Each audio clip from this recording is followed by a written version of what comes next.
Catherine Knight menikam John Charles Thomas Price hingga tewas dan memasak jenazahnya lalu menyajikannya kepada anak-anaknya. Pekerja rumah potong hewan asal Australia ini tidak hanya menikam kekasihnya itu sebanyak 37 kali pada 29 Februari tahun 2000. Namun ia juga mencuncungnya, memasaknya, dan menyajikannya kepada anak-anaknya si pacarnya itu. Jadi buat kalian yang menyaksikan ini lagi makan, ini tolong di stop dulu makannya, kita nonton dulu aja ya kisahnya kayak gimana. Jangan makan dulu, nanti takutnya enak gak masuk ke perut, oke? Halo Pips, selamat datang di YouTube channel gue. Salam kenal buat kalian yang baru aja mampir.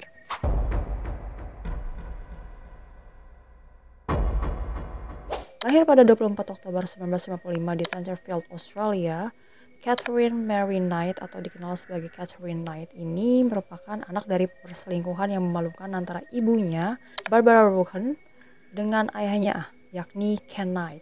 Nah, Rohan ini tidak hanya menjadi ibu dari 4 anak laki-laki dari pria lainnya, namun ia juga bertemu dengan bapaknya si Catherine ini melalui suaminya sendiri. Jadi ia selingkuh dengan Ken Knight ini yang merupakan kenalan dari suaminya.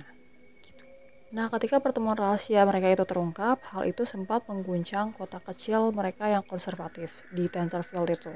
Setelah awal yang penuh gejolak ini, masa kecil Catherine ini juga dijalani dengan hal-hal yang kurang baik. Gak lebih baik lah. Ayahnya si Catherine ini adalah seorang pecandu alkohol yang sering memperkosa ibunya beberapa kali dalam sehari. Jadi kan walaupun udah menikah, kadang mungkin istrinya gak mau gitu, tapi dipaksa gitu kan. Sedangkan Catherine ini, atau kita sebut Cat aja lah yang gampang ya, ini sering diserang secara seksual oleh beberapa anggota keluarganya hingga usianya mencapai 11 tahun. Jadi masa kecilnya itu, childhoodnya dia itu kelam sekali. Nah, di sekolah si Catherine ini dikenal sebagai seorang tukang bully yang sering meneror siswa-siswa lainnya yang memiliki ukuran tubuh atau postur itu di bawahnya dia. Ia juga tidak pernah belajar cara membaca atau menulis dan memutuskan untuk berhenti sekolah pada usia 15 tahun, lalu dia melanjutkan hidupnya itu dengan bekerja di pabrik pakaian. Setahun kemudian, ia pun mendapatkan pekerjaan impiannya di rumah pemotongan hewan untuk memotong organ dalam hewan gitu ya. Jadi dia tukang jagal. Seorang jurnalis bernama Peter Lalor pun menuliskan buku mengenai kejahatan nyata Bloodstain yang meliput tentang kisah si Catherine Knight ini. Ia mengatakan bahwa si Catherine atau si Kate ini sangat mencintai pekerjaannya sehingga ia menggantungkan satu-satu pisau jagal pertamanya itu di samping tempat tidurnya. Jadi dia benar-benar standby gitu.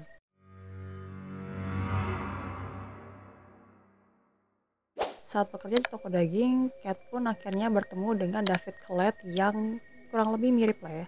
Biasanya dengan ayahnya itu seorang pecandu alkohol. Nah, si David Collett ini juga sering berkelahi, hobinya seperti itu. Terus si Catherine yang terbiasa dengan kekerasan semacam ini pun akhirnya berpacaran lah dengan si David. Nah, menariknya si Cat ini akhirnya mengejutkan si David Collett. Mereka akhirnya berantem benar-benar kayak baku hantam gitu ya saat mereka tuh mabuk. Nah, David pun segera menyadari bahwa si Cat ini ternyata punya bakat terpendam sebagai preman, jadi tukang pukul juga.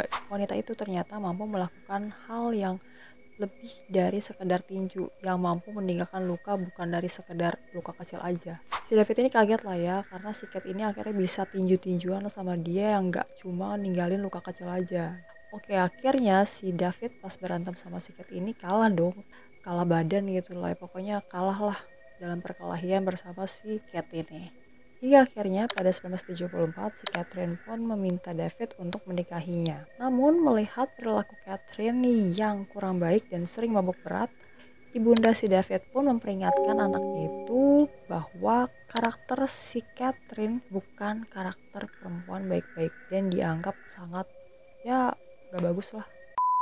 Nah, pada malam pernikahan mereka, si Catherine ini dan David akhirnya melakukan hubungan suami istri ya sebanyak 3 kali. Namun saat si David tertidur, si Catherine ini ternyata masih belum puas dong. Ia pun akhirnya mempermasalahkan hal itu, hal kecil kayak gitu tuh dipermasalahkan oleh si Cat ini. Dia mempermasalahkan suaminya yang kelelahan dan akhirnya si Cat ini mencekik si David. Ngaco nggak? Nah, mereka berantem dong. Akhirnya si David pun terbangun dan mereka tuh berantem. Dan akhirnya si David berhasil ngelawan si Cat. Nah, meskipun si Cat ini mencoba untuk membunuh si David 1 hari setelah pernikahan mereka, pernikahan itu ternyata bertahan loh sampai 10 tahun. Namun tentunya pernikahan Catherine dan David ini jauh dari kata sempurna. Nah, Pips, si David ini gak cuma ada menabung-nabungkan aja ataupun berkelahi, namun ia juga merupakan pria yang tidak setia. Bahkan ia pernah meninggalkan Catherine dan kedua putrinya untuk pergi entah kemana. Nah, akhirnya si Catherine pun tahulah salah satu perselingkuhan yang dilakukan oleh si David. Hingga akhirnya Catherine pun kesal dan dia yang agak gesrek itu otaknya itu akhirnya mencoba untuk melakukan pembunuh terhadap anaknya sendiri, bayi yang baru ia lahirkan, yang baru berusia 2 bulan itu ia taruh di atas rel. Untungnya tuh bayi itu selamat karena nggak ada kereta yang lewat. Tidak hanya itu Pips, Catherine yang gelo ini juga mengancam beberapa orang sambil membawa kapak curian. Emang aneh. Ia juga didiagnosis mengalami depresi pasca persalinan setelah para saksi melihatnya mendorong dan mengayunkan anak keduanya tadi gue bilang tuh yang usia 2 bulan secara kasar di atas stroller atau kereta dorong saat mereka berada di jalan yang ramai. Nah, karena rada-rada gelo itulah si Catherine ini akhirnya menghabiskan waktu selama beberapa bulan di rumah sakit jiwa. Nah, di rumah sakit jiwa itu si Catherine ini sempat bilang sama perawat bahwa dirinya juga punya niat untuk membunuh seorang mekanik yang telah memperbaiki mobilnya David. Karena setelah diperbaiki mobil itu akhirnya si David kan jadi benar-benar pergi ninggalin dia dan anak-anaknya. Meskipun si David tahu bahwa dirinya juga terancam dengan aksinya si Catherine, tapi ternyata si David tetap menerima kehadiran Catherine dalam hidupnya. Jadi mereka balikan.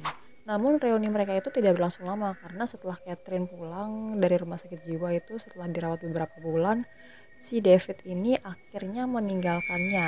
Jadi sejak saat itu Catherine pun memasuki masa-masa sulitnya. Makin gila tuh dia.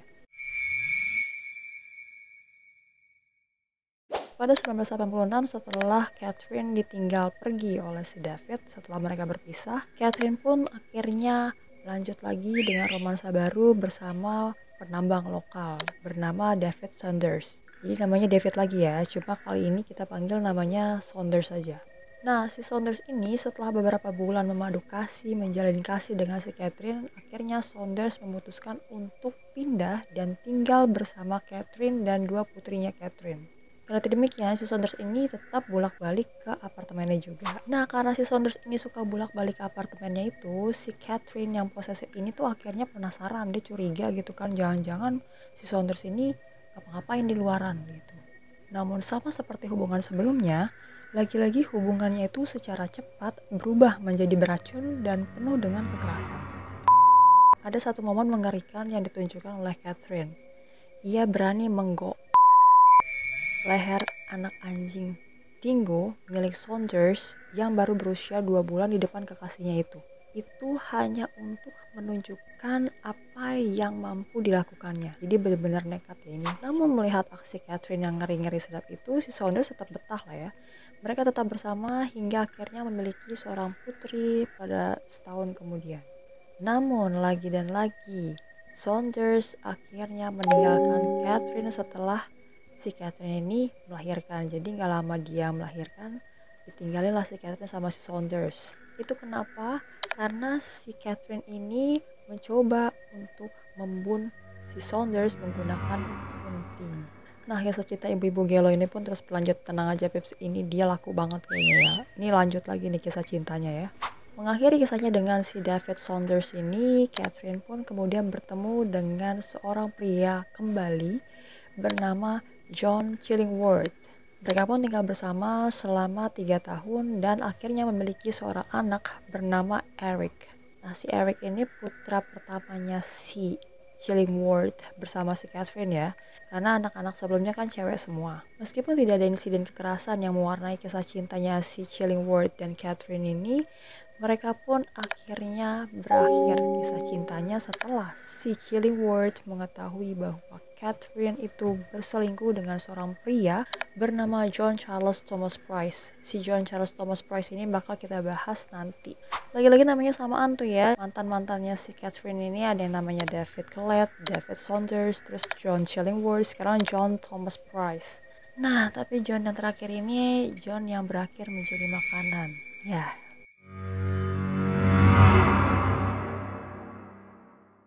awal perjalanan hubungan cinta antara Catherine ini dengan si John Price itu sebenarnya berjalan tanpa adanya masalah. Si Price ini memiliki anak-anak yang usianya lebih tua dari anak-anaknya si Catherine. Dan anak-anak si Price ini memang tinggal bersama dirinya. Menariknya si anak-anaknya John Price ini juga suka sama si Catherine. Jadi mereka suka dengan kehadiran si Catherine di hidup mereka. Awalnya. Sebagai seorang penambang, si John Price ini tentunya menghasilkan cukup uang untuk bisa membuat Catherine ini merasa ya hidupnya nyaman lah ya.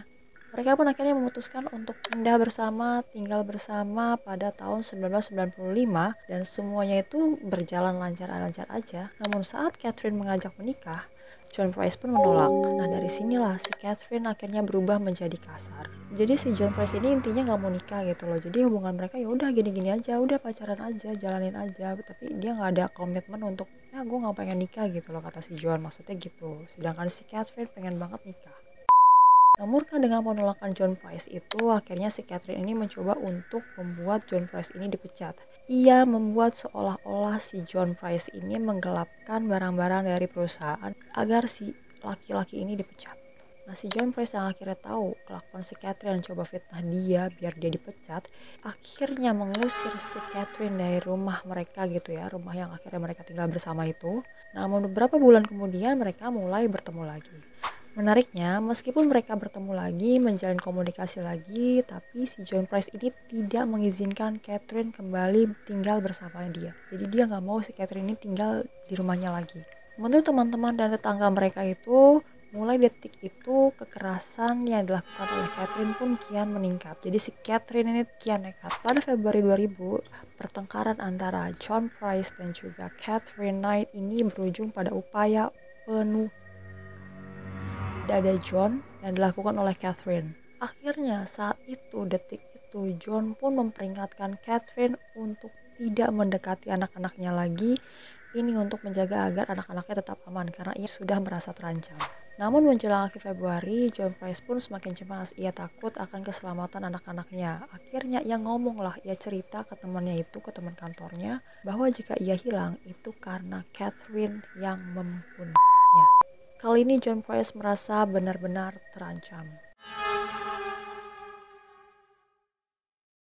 Pada 29 Februari tahun 2000, John Price pun pulang kerja dan ia melakukan rutinitasnya seperti biasa, yaitu menyapa tetangga sebelum tidur pada pukul 11 malam. Namun Catherine yang sudah tahu dan menguntit John dari tadi itu ikut masuk juga ke dalam rumah tersebut tanpa sepengetahuan si John. Tidak hanya itu, ia juga menyiapkan makan malam saat itu, menonton TV, mandi, lalu naik ke lantai atas. Ya seperti biasa saat mereka tinggal bersama. Saat itu Catherine pun akhirnya membangunkan John. Keduanya kemudian melakukan hubungan itu lagi dan John pun kembali tidur. Namun tiba-tiba Catherine mengambil pisau daging dari samping tempat tidurnya, tempat ia biasa menyimpan pisau itu, dan akhirnya menikah. Price atau John Price sebanyak 37 kali. Menurut bukti yang ditemukan saat itu oleh pihak penyidik, John Price sempat terbangun saat penyerangan terjadi, namun ia tidak dapat melawan. Ia tidak berdaya karena banyaknya luka yang dideritanya saat itu. Selanjutnya, Catherine pun menyeret tubuh John Price ke bawah, mengulitinya, dan menggantungnya di kait daging di ruang tamu. Bayangin. Sumpah ini disturbing banget ya, Pips. Kalian gak lagi makan kan ya? Oke, gue lanjutin ya. Gue pun udah enek nih ya ngebayanginnya. Kemudian wanita gila ini memeng kepala si John Price dan tubuhnya untuk dimasak dalam piring berisi kentang, labu, buah beet, zucchini, kubis, labu siam, dan tambahan saus. Bahan-bahan kayak gini tuh yang bisa bikin buat sup atau steak gitu gak sih? Lagi makan gak lu? Ih. Parahnya lagi, si Catherine ini pun membuat hidangan itu untuk disiapkan dan disajikan bagi anak-anaknya si John Price. Sinting lu. Lalu ia juga membuat hidangan serupa untuk dirinya sendiri, meskipun isi yang setengah itu telah dibuangnya keluar rumah tapi masih ada di TKP. Jadi dilempar gitu. Ini menunjukkan bahwa si Catherine ini tidak dapat menghabiskan makanannya. Mungkin keinget kali ya. Ini makannya sambil nginget benci antara lapar, amit-amit deh. Nah, makan gak kelar, si Catherine kemudian berbaringlah di samping mayatnya John Price yang kepala dan sudah mutilation. Nah, si Catherine ini juga akhirnya meminum pil penenang gitu loh, terus pingsan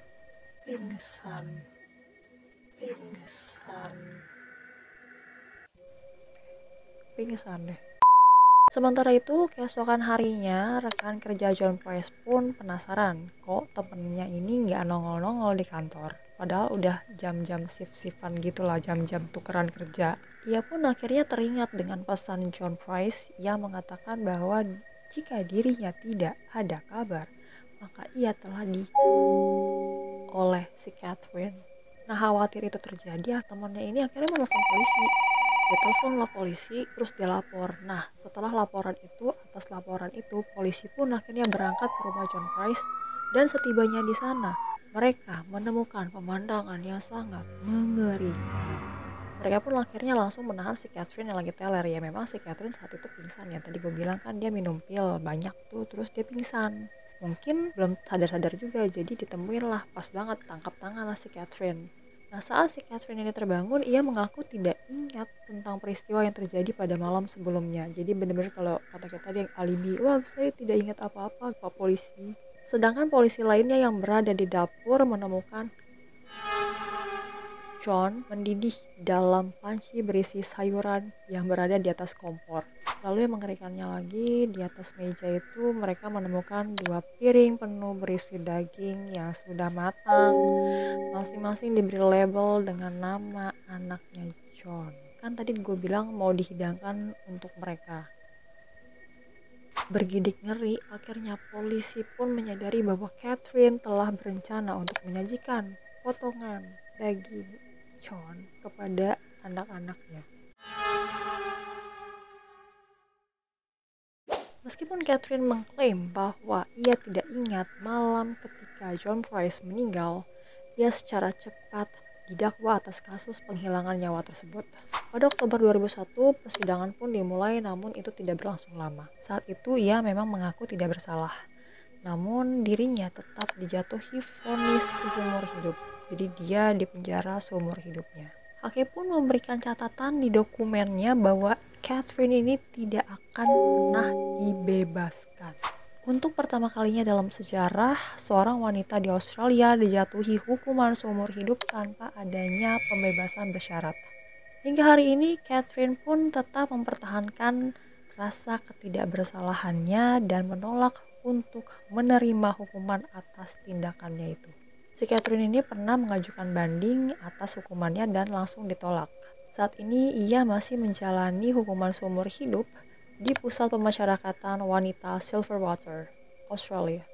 Gue nggak tahu ya ini orang udah modar atau belum saat ini, tapi kabarnya sih dia memang seumur hidup di sana.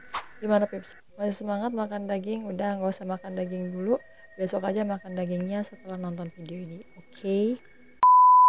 Oke Pips, itu aja yang gue bisa sampaikan terkait kisahnya Catherine Knight, wanita gila, si tukang jagal yang semua orang diajakin ribut gitu ya. Dikit-dikit ribut. Itulah ya. Si wanita yang akhirnya ditangkap di penjara seumur hidup akibat kelakuannya. Namun dia tidak pernah mengaku bersalah atas kasus tersebut. Padahal jelas-jelas dia melakukan pembunuhan berencana. Oke, itu aja yang bisa gue sampaikan buat kalian. Semoga kalian bisa mendapatkan hal-hal yang bisa dipetik dari kisah ini. Itu aja, terima kasih sudah menyaksikan video ini. Jangan lupa subscribe, like juga. Semoga channel ini semakin berkembang biar bisa bikin video atau konten-konten yang bisa menghibur kalian ke depannya. Terima kasih dan selamat malam, Peps.